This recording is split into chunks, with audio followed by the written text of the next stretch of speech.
Bonjour, bonjour. Bon matin. Bienvenue à Bible and Coffee. On commence par ce petit café qui fait du bien, qui est bon, qui est chaud. J'espère que vous avez bien dormi.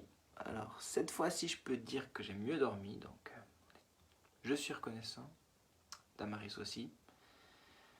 Et puis, j'espère que vous avez aussi eu des forces renouvelées durant cette journée de hier et que vous êtes prêts pour aujourd'hui. En tous les cas, on va encore prendre quelques instants dans la parole de Dieu pour nous encourager ensemble avec un passage bien connu, mais que j'espère peut-être vous donner un élément un petit peu nouveau ou en tout cas vous encourager à nouveau avec ce passage.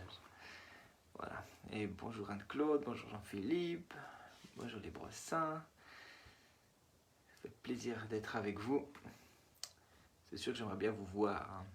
Mais bon, ça va venir. Hello Raphaël. Trop bien. Alors, ce passage que vous connaissez bien, peut-être vous ne vous souvenez plus la référence que je vais vous lire, c'est dans les Lamentations de Jérémie, Lamentations chapitre 3. Déjà, les Lamentations, c'est bien d'avoir une petite idée. Donc, les Lamentations écrites par Jérémie. Moi, j'ai des nouvelles Lamentations tous les jours avec notre fils Jérémie, c'est magnifique. Si j'avais su, je lui aurais donné un autre prénom. Non. Les Lamentations, en fait, 5 chapitres qui sont comme un cantique funéraire. Donc, c'est pas super gai pour commencer la journée. Donc, c'est construit là sur. Voilà, il y avait des cantiques funéraires juifs, et puis c'est construit sur ce même modèle. Donc, comme voilà, 5 tons, 5 chapitres. Et puis, en fait. Bien sûr, c'est un moment de détresse, de tristesse par rapport à la destruction de Jérusalem, par rapport à l'exil du peuple. D'ailleurs, le chapitre 1, verset 1 commence avec la réalité de cette ville qui est devenue seule, veuve.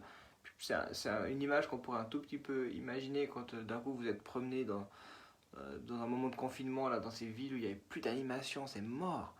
Hein, puis alors là aussi... Jérémie dit, mais cette ville si peuplée, elle est pareille à une veuve, elle qui était grande parmi les nations, elle qui était une princesse parmi les provinces, la voilà maintenant astreinte à la corvée, elle pleure durant la nuit. Donc il personnifie la ville de Jérusalem qui pleure, il n'y a plus personne, et puis le peuple est en exil. Donc c'est un moment de difficulté, de détresse. Et puis, et puis il y a aussi toute la réalité du péché, hein, qui est là. Parce que c'est une conséquence aussi du péché ou de la désobéissance du peuple, ça on le sait. Et puis le chapitre 3 nous donne une petite coupure de connexion, j'espère que ça va. Voilà, donc le chapitre 3 nous donne un peu d'espérance.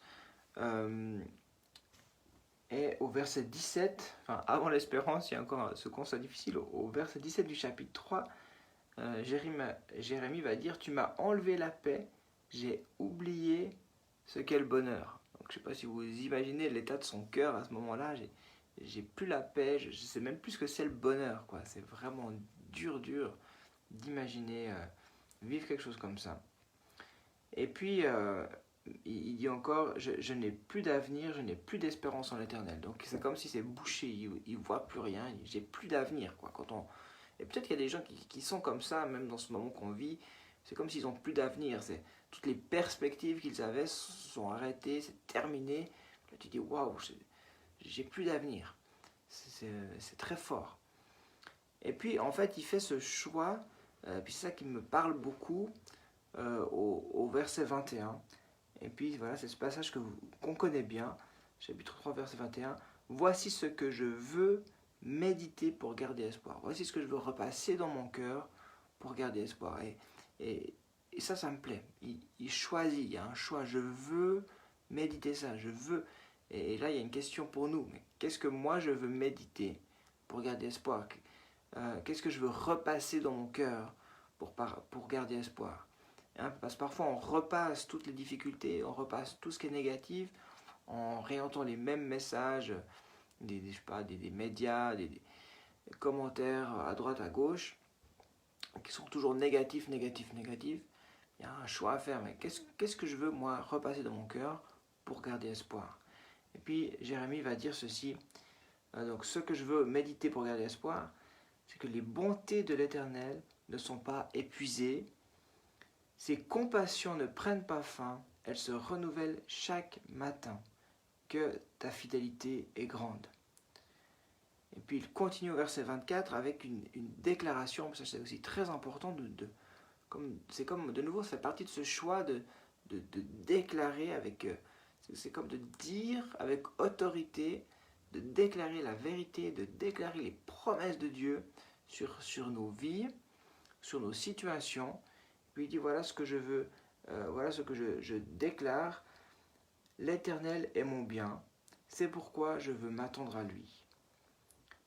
L'Éternel a de la bonté pour celui qui compte sur lui, pour celui qui le recherche. Donc c'était vraiment pour moi un bel encouragement ce matin.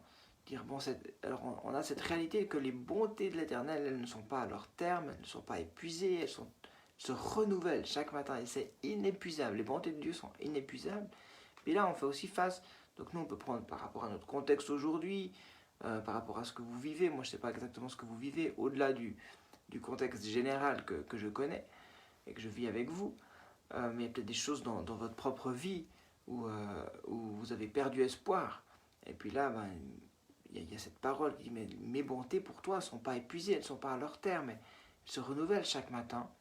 Et puis aussi la réalité du péché, parce que, comme je l'ai dit, c'est en lien, la conséquence pour Jérusalem et pour le peuple, la conséquence de leur désobéissance, donc c'était ce péché qui était là, c'est l'exil, c'est la destruction de Jérusalem. Donc, dans ce contexte-là de la désobéissance ou du péché, la réalité de la bonté de Dieu est vraie. Et là aussi, il dit, mais malgré le péché, malgré ce qui est difficile, malgré la désobéissance, les bontés de Dieu ne sont pas à leur terme. Puis là aussi, je ne sais pas ce que vous vivez, mais parfois il y a des choses qu'on a de la peine à se pardonner soi-même.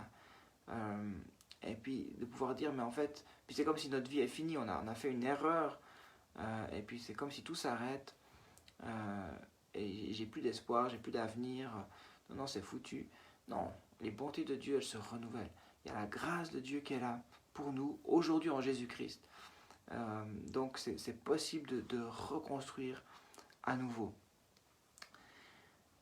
Voilà, donc les bontés de l'Éternel ne sont pas à leur terme, elles se renouvellent chaque matin.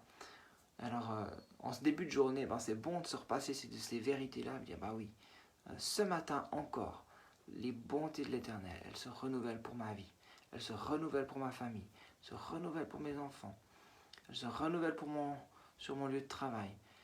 Elles m'accompagnent, ces bontés de l'Éternel. Même si je ne vois pas tout maintenant, je sais que ses plans, ce qu'il a prévu, est bon pour moi. Et puis je veux le déclarer. Et puis ça c'est donc le verset 24. L'Éternel est mon bien. Et puis ça c'est un choix. C'est comme si d'un coup il se positionne, Jérémie. Puis je vous encourage à le faire. Parfois dans les circonstances c'est difficile de le faire. Mais en fait c'est aussi ce qu'on fait parfois au niveau de la louange. C'est ce choix de déclarer. Oui, je le déclare maintenant. L'Éternel est mon bien. Alors que parfois il y a des offres, quand on est dans le désespoir, il y a un tas d'autres choses qui peuvent s'ouvrir devant nous. On pourrait faire des mauvais choix. De pouvoir se recentrer et dire non, l'Éternel est mon bien. Même si tout est un peu de travers maintenant, même si tout va un peu de travers, je veux déclarer ça pour ma vie. L'Éternel est mon bien. C'est à lui que je regarde. C'est à lui que je m'accroche.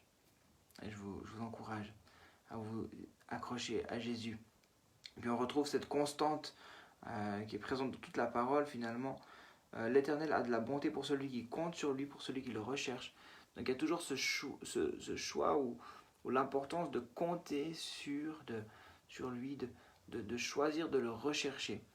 Et puis c'est ce que vous faites ce matin en étant là, en prenant ce petit temps avec Jésus. Et puis il voit aussi votre cœur, il vous connaît. Et je crois aussi qu'il qui dépose sa bonté et sa paix et sa joie dans vos cœurs, dans ce petit moment. Alors je vous bénis en son nom, dans le nom de Jésus. Je prie avec vous. Père, merci pour tes bontés inépuisables. Merci parce que tu es ce Dieu de l'abondance et tu donnes généreusement. Seigneur, on veut choisir aussi de se positionner, on veut regarder à toi, on veut repasser ces vérités dans nos cœurs, et pas les mensonges de l'ennemi, mais tes vérités. Et cette vérité spécifique ce matin, qui dit que tes bontés, elles se renouvellent chaque matin. Merci pour cette vérité, pour cette réalité. Que nous puissions les saisir, que tu puisses redonner de la joie, du courage à chacun. Merci Jésus. Tu es notre bien, on veut le déclarer, tu es mon bien, tu es notre bien. Et c'est vraiment sur toi qu'on tourne nos regards, on s'accroche à toi. C'est toi qu'on recherche dans cette journée. Merci Seigneur Jésus, parce que même pour celui qui vit des temps difficiles, ou pour celui qui aurait comme un poids dans son cœur, ce matin, un fardeau, tu veux lui dire que tes bontés ne sont pas épuisées, qu'il peut déposer ça ce matin.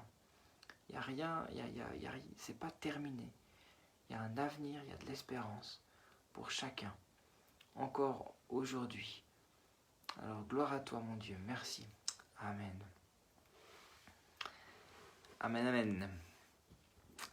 Alors je vous bénis encore, je vous souhaite une excellente journée. Et puis je me réjouis de vous retrouver demain matin. Excellent café. Salutations chez vous. Ciao tout le monde.